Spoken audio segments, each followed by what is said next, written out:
To celebrate 10,000 subscribers on YouTube, today I'm sharing one of my favorite recipes, banana chocolate brownies. Hey, you can call it a cake if you like, but as the video progresses, I'll let you know why this is a brownie and not a cake recipe. But of course, if you insist, you can still stick to that, okay? But before then, take a chill pill and let's get started. Let me show you how to make this recipe. So I had some overripened bananas in the fridge, so I just peeled them up and put it into my smaller blender, the grinder. Okay. When I was blending, I realized that it was too difficult for me to mash it up, so I added just a bit of the eggs to add some liquid in there, and then I went ahead to blend it smoothly. Alternatively, you can mash it with a fork or a spoon or whatever, but when it comes to me and banana stuff, I want it to be smooth. I don't want any chunks of banana in there. Okay. Anyway, this is some melted margarine which has cooled down completely. Okay, you can use butter if you like. Okay, and I'm going to add in my eggs and then beat that together till it's nicely combined. So let me start by mentioning some of the differences between a cake and a brownie.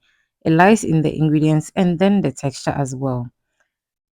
I'm going to add the banana mixture into the wet ingredients and then mix it up together and also set that aside. Back to the differences, okay? With a cake, you would need a rising agent like baking powder, but with the brownie, you don't necessarily have to add it. And also with a cake, it's light, airy, but the brownie is more dense, fudgy, chewy. And for most authentic brownie recipe, you realize that after you bake it, the top cracks a bit. Yeah. For this recipe, you're not going to see that because of the addition of the banana. And also with the brownies recipe, most of the time the flour is a bit less than a traditional chocolate cake recipe. Okay, so as you can see, I'm onto my dry ingredients. I've sifted the flour. I'm going in with some salt and a pinch of cinnamon, and then also my unsweetened cocoa powder.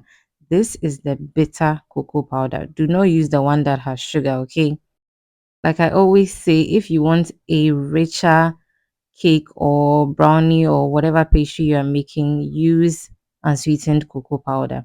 I'm also going in with some sugar. Trust me, it's not that much if you use unsweetened cocoa powder, okay? And mix everything together beautifully. And then we'll go in with our wet ingredients. If you're new here, hello, my name is Yasmin.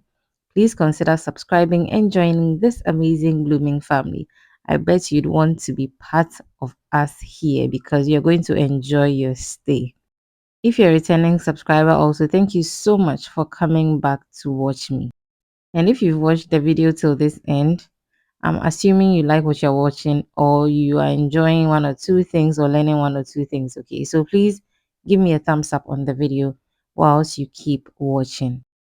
So at this stage, make sure your oven or air fryer, whatever you're going to be using to bake this, is preheating at 180 degrees, at least 10 minutes before your cake or your brownie rather goes in there. Okay.